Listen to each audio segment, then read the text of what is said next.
dalam nama Tuhan Yesus. Haleluya. Yang siap dengan firman Tuhan sama-sama boleh katakan amin. Silakan duduk, puji nama Tuhan. Salam. Ya, puji nama Tuhan. Bapak Ibu Saudara yang saya kasih, senang berjumpa dengan jemaat semua pada pagi hari ini. Seyogianya yang akan berdiri menyampaikan firman Tuhan, saya sudah menghubungi hamba Tuhan Ibu Berta yang biasanya berdoa bagi kita. Tadi malam saya ingatkan lagi sudah oke.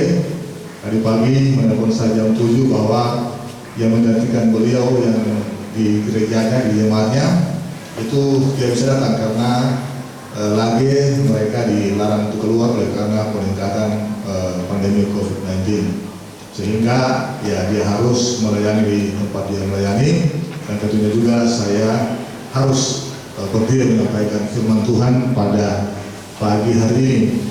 Sebenarnya sangat berat karena saya sariawan 3 hari ini di lidah saya, sehingga kalau berbicara ini sakit sebenarnya, tapi ya saya tahan dan doakan saya karena sesuatu atau kebenaran atau firman Tuhan harus saya sampaikan. Ya, puji nama Tuhan. Kita akan membuka Alkitab dalam Matius pasal yang ke-10 ayat yang ke-28 dan sampai 31. Matius pasal yang ke-10 ayat 28 sampai dengan ayat 31. Bisa diikut ya, nanti saya baca, Bapak Ibu Saudara simak saja. Matius pasal 10 ayat 28 sampai 31. Dan janganlah kamu takut kepada mereka yang dapat membunuh tubuh, tetapi yang tidak berkuasa membunuh jiwa. Takutlah terutama kepada Dia yang berkuasa membinasakan baik jiwa maupun tubuh di dalam neraka. Bukankah burung pipit dijual 2 ekor seduit? Namun seekor pun daripadanya tidak akan jatuh ke bumi di luar kehendak Bapamu. Dan kamu, rambut kepalamu pun terhitung semuanya. Sebab itu janganlah kamu takut, karena kamu lebih berharga daripada banyak burung pipit. Puji nama Tuhan. Saya memberi judul penyampaian firman Tuhan pada hari ini, Allah yang peduli. Kalau boleh diulang supaya diingat sama-sama 3, 2, 1. Allah yang peduli. Dengan baik Bapak Ibu Saudara, ayat firman Tuhan ini pernah saya khotbahkan kurang lebih 14 tahun lalu di lembaga permasyarakatan Petobo. Pada waktu itu trio Opativo, Domingus dan Rinus akan dieksekusi dalam waktu yang tidak begitu lama. Saya bersyukur mendapat kesempatan untuk menyampaikan firman Tuhan di Petobo pada waktu itu. Biasanya saya sering tiap bulan berkhotbah di sana. Itu di gereja dalam LP Petobo itu luas, ada gereja di dalam, dan orang-orang yang percaya, orang Kristen ya bisa beribadah di situ. Tetapi menjelang eksekusi ketiga orang ini tidak bisa beribadah di gereja, tetapi hanya di ruang tunggu di tengah lapangan di lokasi itu. Dan mereka yang bertiga akan dieksekusi itu ada sudah dalam penjara, di penjara lagi di blok masing-masing. Tetapi mereka bisa melihat kami di situ banyak orang dijaga oleh petugas, dan ya Bapak Ibu bisa melihat Domingus dan Rinus. Saya menyampaikan hal ini dengan bergetar. Saya katakan janganlah takut kepada mereka yang bisa membunuh tubuh, tapi takutlah kepada Dia yang bisa membunuh jiwa maupun tubuh. Dan Bapak Ibu yang senyum diangkat jempol menggetarkan saya menyampaikan hal ini, sebab ketika mereka menghadapi regu tembak, tentunya iman percaya mereka kepada Yesus Kristus itu yang tetap mereka pertahankan. Kita semua tentunya sudah mendengar bahwa kurang lebih 2 hari yang lalu tanggal 27 terjadi lagi tragedi kemanusiaan di Lembah Tomoa. Ini sangat memprihatinkan. Tetapi ya kita memang harus mengecam segala bentuk kekerasan dan bentuk apapun, apalagi hal-hal yang tidak berperi kemanusiaan. Tetapi dalam bingkai negara kesatuan, di mana hukum sebagai panglima, tentu harus kita berdoa kepada pemerintah kita supaya bisa mengambil tindakan yang tegas untuk melindungi warga negara, termasuk kita yang minoritas. Hari Jumat kemarin dalam 2 malam kami berdoa untuk kota. Kita perlu berdoa untuk kota kita. Kita perlu berdoa untuk pemerintah kita. Sebab kalau tidak demikian, kita tidak mengambil bagian untuk menjadi terang bagi bangsa kita. Oleh karena itu, Bapak Ibu Saudara, ketika merenungkan hal ini, saya sangat terharu sekali oleh keadaan yang sangat-sangat tragis yang miris yang terjadi. Tapi disitulah kembali kepada apa yang disampaikan oleh firman Tuhan, dan ini sudah diingatkan oleh Tuhan Yesus sebelum dia salib dan untuk murid-muridnya. Mana lagi dengan keadaan wabah pandemi seperti ini. Tadi saya melihat tadi pagi sudah 94 daerah kita, dan tentunya memang baru 2 tapi akan meningkat. Sehingga perlu saya sampaikan kepada jemaat untuk menjaga kesehatan. 3M itu harus tetap dipelihara, dijaga. Dan maaf kata kalau di gereja ya kami juga menghimbau seperti ini, sehingga kita perlu berjaga-jaga sebab Tuhan memberikan hikmat kepada kita. Puji nama Tuhan Bapak Ibu Saudara, bahwa satu hal yang saya mau tekankan, selama kita hidup di dunia ini, tidak ada tempat yang aman bagi kita. Tidak ada tempat yang kita bisa lari atau bersembunyi, sebab dunia ini tidak menawarkan kenyamanan, bahkan juga keamanan apapun usaha kita. Tetapi dengan baik, ada hal yang sangat luar biasa yang ditekankan oleh Tuhan Yesus untuk kita fokus kepada bagian yang saya ingin bagikan, bahwa Allah kita Allah yang sangat peduli siapapun saya, siapapun kita, sebab kita sangat berharga bagi Dia. Yang setuju katakan amin. Ada 2 hal yang saya ingin bagikan. Perhatikan Bapak Ibu Saudara di ayat yang ke-28. Dan janganlah kamu takut kepada mereka yang dapat membunuh tubuh tetapi tidak berkuasa membunuh jiwa. Takutlah terutama kepada Dia yang berkuasa membinasakan baik jiwa maupun tubuh di dalam neraka. Poin yang pertama Bapak Ibu Saudara, Allah kita Allah yang peduli. Oleh karena itu, yang pertama, marilah kita fokus kepada sesuatu yang bernilai kekal. Ini sangat penting. Fokus kepada sesuatu yang bernilai kekal. Bapak Ibu Saudara, ini sangat penting. Dengan sangat jelas dikatakan di situ, dan janganlah takut kepada mereka yang dapat membunuh tubuh. Artinya begini, tubuh ini sementara. Kalau tubuh mengalami kematian, apapun bentuknya, entah karena COVID, entah dibunuh, entah karena sakit, entah karena usia yang semakin lanjut, yang pasti bahwa semua manusia akan sampai kepada akhir hidupnya yang namanya kematian. Itu sementara. Tetapi ada hal yang luar biasa ditekankan oleh Tuhan Yesus di sini adalah, tetapi yang tidak berkuasa membunuh jiwa. Takutlah terutama kepada Dia, artinya kepada Bapa di surga, kepada Tuhan yang bisa membunuh tubuh maupun jiwa di dalam neraka. Sangat menarik di sini Bapak Ibu Saudara, karena kata neraka di sini adalah neraka yang sesungguhnya, artinya lautan api, Gehenna. Ini sesuatu yang nyata yang disiapkan bagi mereka yang tidak mengakui Yesus sebagai Tuhan dan Juru Selamat, yang menyangkal imannya. Dan menjadi pertanyaan bagi saya dan saudara, apakah kita fokus kepada sesuatu yang bernilai kekal? Nah, ini sesuatu yang harus kita renungkan, sebab ini merupakan statement yang sangat ekstrim dari Tuhan Yesus kepada murid-muridnya. Dan kita tahu bersama bahwa dari ke-12 muridnya, Yudas yang menyangkali Yesus mati bunuh diri, tapi yang ke-11 dan yang lain-lainnya mereka mati secara martir.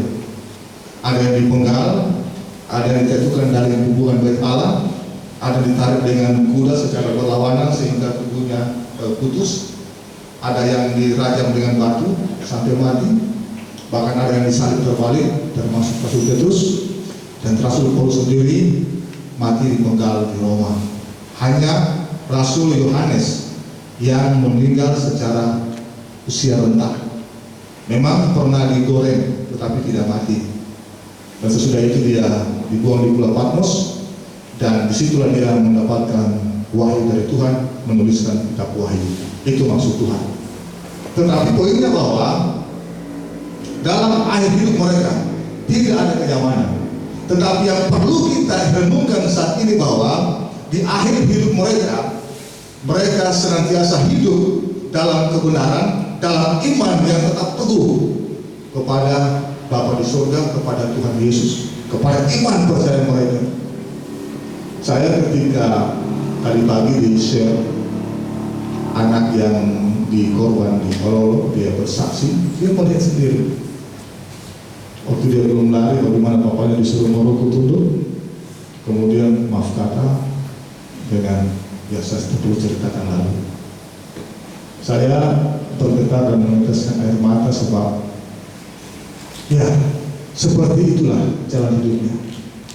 Mungkin kita akan menghadapi hal yang berbeda, tetapi poinnya bahwa akhir hidup kita, bahkan sampai kapanpun Tuhan mengizinkan hidup kita, hendaklah kita tetap mengakui Yesus Kristus sebagai Tuhan dan Juru Selamat. Amin.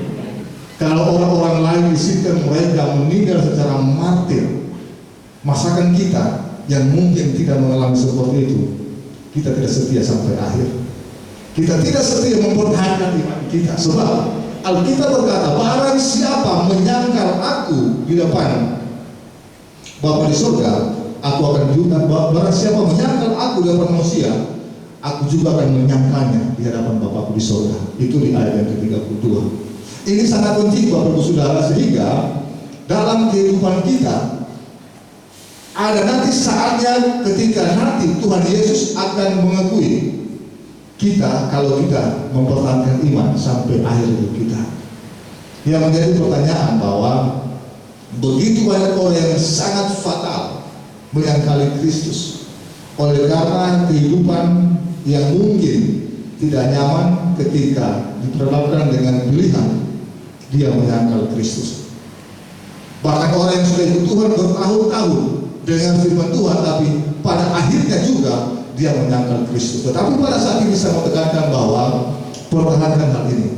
Kalau kita mendapatkan kasih karunia untuk mencari orang Kristen, untuk mencari orang percaya, itu merupakan anugerah yang sangat luar biasa. Pertahankan hal itu. Kepada keturunan kita, anak-anak kita, kita harus mempertahankan hal ini, sebab kalau kita menyangkali hal ini, maka nanti di hadapan Bapa di surga, Kristus juga akan menyangkali kita. Kalau kita memiliki orang-orang yang sudah jauh dari Tuhan, menyangkali imannya, berdoa kepada mereka dengan sisa waktu yang masih ada, biarlah mereka kembali untuk mengakui Yesus Kristus sebagai Tuhan dan Juru Selamat. Yang setuju katakan amin. Ini sangat penting Bapak Ibu Saudara, sebab hal ini ketika berbicara pengakuan bukan hanya ketika kita ditanya, ketika kita ditolong dengan senapan api, atau kita diperhadapkan dengan sesuatu yang pilihan. Tetapi yang saya ingin tekankan di sini bahwa berbicara tentang pengakuan itu sama juga dengan kesaksian hidup kita. Amin.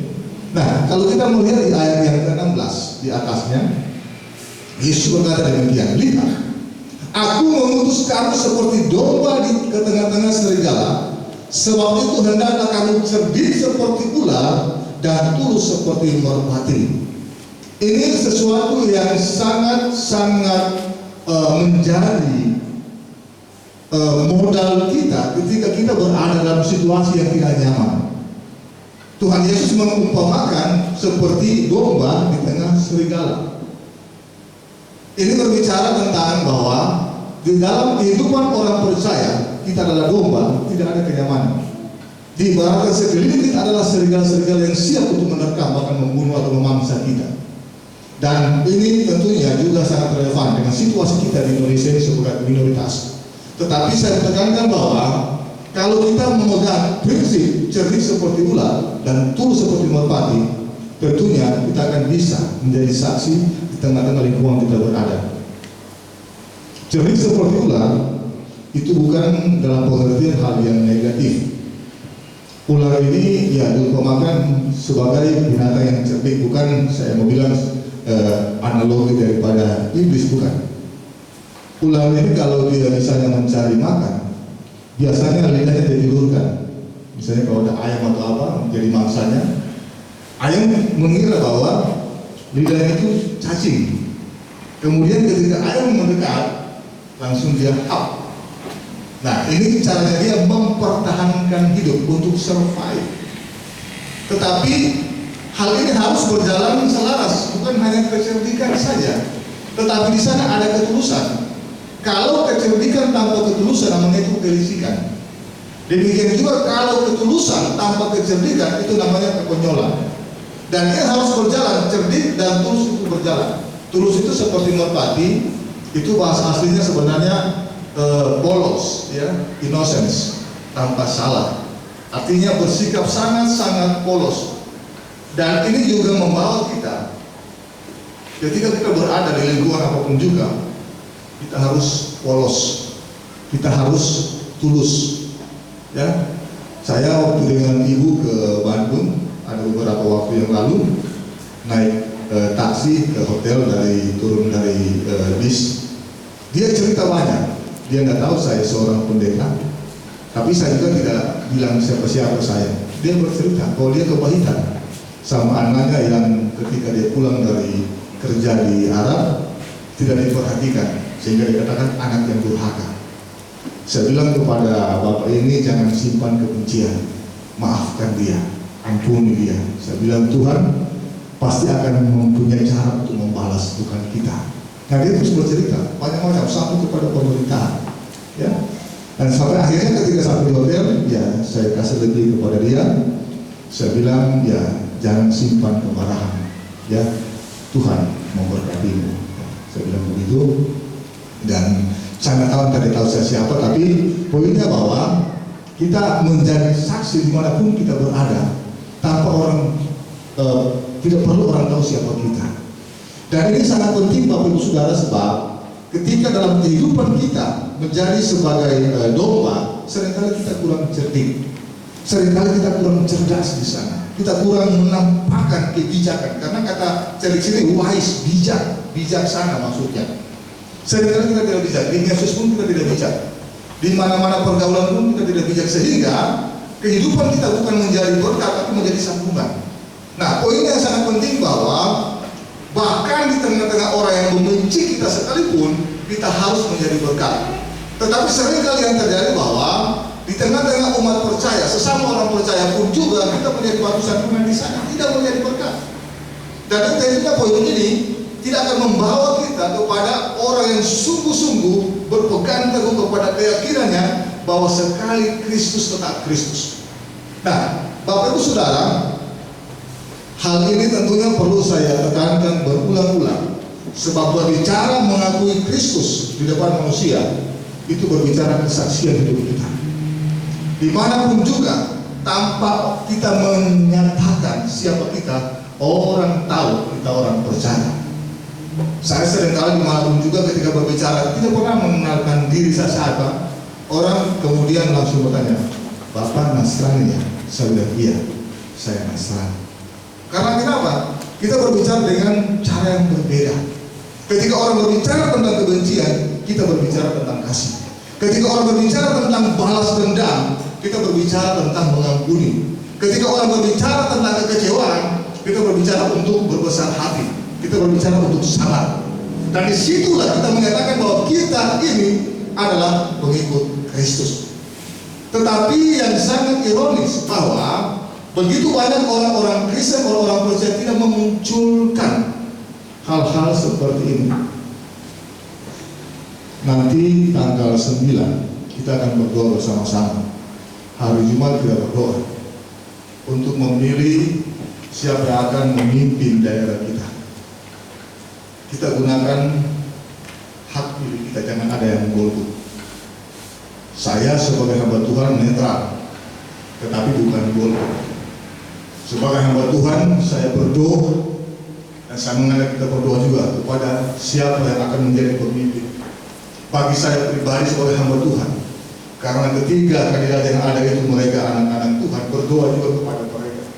Poin 1 yang 1, 2, 3. Karena saya tahu bahwa siapa yang muncul pasti itulah yang dikehendaki oleh Tuhan. Dan kalaupun itu misalnya tidak sesuai dengan pilihan kita, tentunya itu sesuai dengan apa yang Tuhan kehendaki. Nah, kalau demikian, maka ketika terjadi perbedaan di antara kita, tidak akan membawa kita sakit hati, kecewa kepada yang lain, atau sesama jemaat kita mulai ada rasa gesekan di sana. Jangan. Saya cukup matang dalam dunia politik karena saya pernah wakil ketua salah satu partai yang sudah ada sekarang tahun 2000-an, dan saya tahu bagaimana caranya berpolitik. Tapi hari ini sebagai hamba Tuhan, saya membawa misi kerajaan surga. Amin.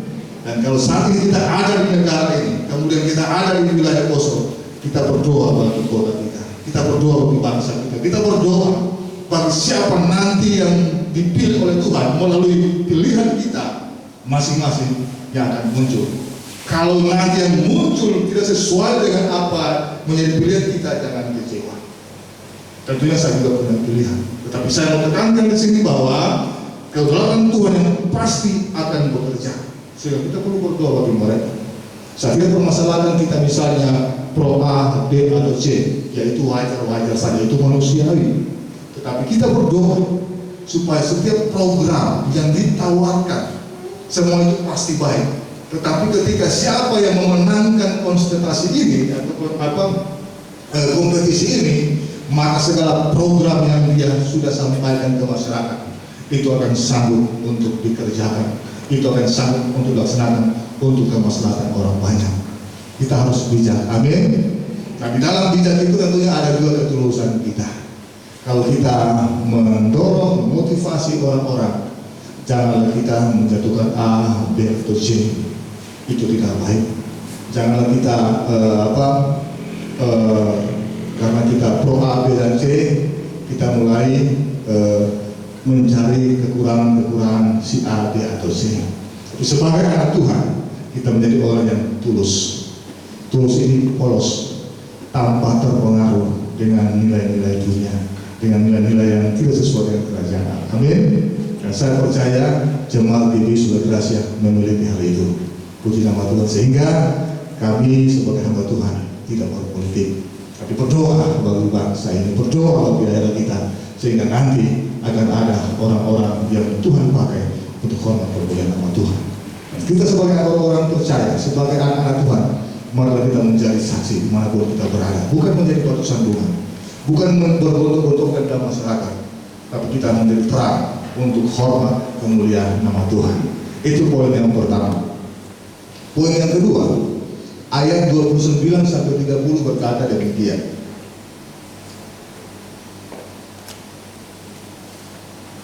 Bukankah burung pipit dijual 2 ekor seduit? Namun seekor pun daripadanya tidak akan jatuh ke bumi di luar kehendak Bapamu. Dan kamu rambut kepalamu pun terhitung semuanya. Sebab itu janganlah kamu takut, karena kamu lebih berharga daripada banyak burung pipit. Dengar baik. Hal yang kedua berbicara tentang Allah peduli adalah fokus keberhargaan kita. Ya, boleh katakan sama-sama, fokus keberhargaan kita. Kita sangat berharga. Bahkan dengan sangat jelas Alkitab berkata bahwa burung pipit dijual 2 ekor seduit. Kalau kita baca dalam Lukas pasal 12 ayat 6, dikatakan burung pipit 5 ekor 2 duit. Tidak beda sama. 2 ekor seduit, 2 duit 5 ekor berarti harus 4 tambah bonus 1. Burung pipit untuk orang Israel, orang Palestina itu burung yang sangat murah, makanan orang yang kelas bawah. Kata seduit itu mata uang yang paling kecil dalam mata uang di Palestina. Itu kurang lebih nilainya 1/16 dinar, karena 1 dinar itu ukurannya upah kerja 1 hari buruh orang harian. Jadi kalau misalnya orang harian itu katakan 50.000, kalau dia 1/16 itu kurang lebih 3.125 rupiah, dapat 2 ekor. Tetapi bagi saya itu padanan kurang pas, karena itu bukan nilai yang kecil daripada satu nilai uang. Kalau kita di sini hari ini, kalau uang yang beredar, yang paling kecil itu yang saya lihat 500 rupiah. Ya, kalau kita belanja itu 500 rupiah. Jadi bayangkan saja 2 ekor 500 rupiah sama dengan dikasih saja, tidak ada harganya. Tapi perhatikan, Tuhan Yesus menganalogikan bahwa burung yang sangat murah yang mungkin sangat tidak berharga, tetapi ketika dia ada, dia tidak akan jatuh ke bumi kalau tidak dikehendaki oleh Bapa di surga. Luar biasa. Dan analogi yang selanjutnya dikatakan bahwa dan rambut kepalamu pun terhitung semuanya, sebab itu janganlah kamu takut. Artinya bahwa sesuatu hal yang tidak kita pikir itu Tuhan tahu. Dalam pengertian secara detail, secara rinci seluruh keberadaan kita itu Tuhan tahu dan Tuhan peduli akan hal itu. Dan oleh karena itu ketika kita berhadapan dengan persoalan pergumulan yang sangat berat sebesar apapun juga, pegang ayat ini, bahwa burung pipit yang hanya seduit 2 ekor itu dipelihara oleh Tuhan, dihargai oleh Tuhan, apalagi saya dan saudara. Yesus rela mati bagi kita, menyerahkan nyawanya, hidupnya untuk saya dan saudara, apalagi untuk menjaga, memelihara kita, apalagi untuk mencukupkan segala kebutuhan kita. Dia Allah yang peduli. Bapak Ibu Saudara, kembali kepada wabah ini. Memang belum ada pemberitahuan dari pemerintah tentang bagaimana ke depan untuk kita beribadah. Tapi saya mengatakan bahwa mari kita menjadi warga negara yang baik. Ketika ada perintah untuk kita 3M, menjaga jarak, cuci tangan, pakai masker, marilah kita patuhi. Kalau dulu ada dijaga di sana di perempatan, itu ketat. Padahal yang positif masih 12, 10, 120. Hari ini 94 tidak ada yang jaga. Bukan berarti ketika tidak ada yang jaga kita berleha-leha, kita lalai. Memang ada, saya di WA group orang bos yang ada di Jakarta, dia bilang dia sudah menjaga baik-baik, pakai masker anak-anak, tapi masih kena juga. Sudah dikarantina di rumah sakit. Maksudnya apa? Bahwa kalaupun memang hal itu sampai kepada kita, percaya Tuhan menjaga saya dan saudara. Amin. Tetapi lebih baik kita mencegah, jangan kita mencobai Tuhan. Dan ini perlu saya tekankan baik-baik bahwa di dalam segala keberadaan kita, Tuhan tidak pernah meninggalkan saya dan saudara. Oleh karena itu sadarilah bahwa saya dan saudara kita sangat berharga. Rambut di kepala pun juga terhitung, artinya dalam hal yang rinci pun Tuhan tahu. Dan oleh karena itu biarlah seluruh kehidupan kita, totalitas kita serahkan kepada Tuhan. Pertanyaannya, apakah kita menjadi orang yang sungguh-sungguh berserah kepada Tuhan? Nah, berserah kepada Tuhan di sini maksudnya bahwa kita juga harus berhikmat dalam keadaan kita. Kalau memang tidak perlu untuk kemana-mana, tidak perlu kita ke sana kemari, kita tenang di rumah, kita menjaga. Sebab saya ditelepon oleh seorang tim medis yang ada di Tentena ini, dia telepon saya dari pagi dan untuk mengingatkan, ya karena di wilayah kita yang kena hari ini, ya di wilayah Pak Mona, satu ada di mana satu orang yang saya tahu, ya kita berjaga sebab kalau dia kena satu, dia bisa berimbas ke mana-mana. Tapi kuncinya kalau kita jaga jarak, kita cuci tangan, ya kita kemudian pakai masker, tentunya kita akan terhindar. Ini yang saya tekankan. Kita juga tidak perlu takut secara berlebihan. Sebab kalau kita takut secara berlebihan, imun kita juga akan menurun. Nah, di samping itu ya kita juga harus jaga imun. Makan makanan yang bergizi, banyak minum air putih, ya. Kemudian juga jaga kesehatan, ya minum goraka, taruh gula merah supaya jaga imun, jaga kesehatan, tidur juga yang cukup, istirahat yang cukup. Kenapa? Kita harus fokus bahwa keberhargaan kita. Sebab hal ini tidak memandang bulu. Dia bisa orang besar, orang kecil, orang kaya, orang miskin, hamba Tuhan, jemaat, serata. Saya kemarin pernah sampaikan bahwa di Jakarta ada beberapa hamba Tuhan yang meninggal gara-gara COVID. Doa saya kepada Tuhan, ya kalau boleh, ya kalau misalnya Tuhan pakai dengan cara yang lain, jangan seperti ini. Saya berdoa juga supaya ada waktu kesempatan untuk melayani pekerjaan Tuhan. Sebab hal ini dapat terjadi kapanpun, dan oleh karena itu maka penyerahan total kepada Tuhan itu sangat-sangat penting. Dan ini mengingatkan kita bahwa kita harus bersandar kepada Tuhan setiap hari, setiap saat, dalam segala keadaan, totalitas kita kepada Tuhan. Jangan karena keadaan COVID seperti ini kita mulai abai untuk baca firman Tuhan, padahal waktu sangat banyak untuk kita beribadah. Kalaupun kita sempat bersekutu seperti ini, itu merupakan peluang yang sangat-sangat besar.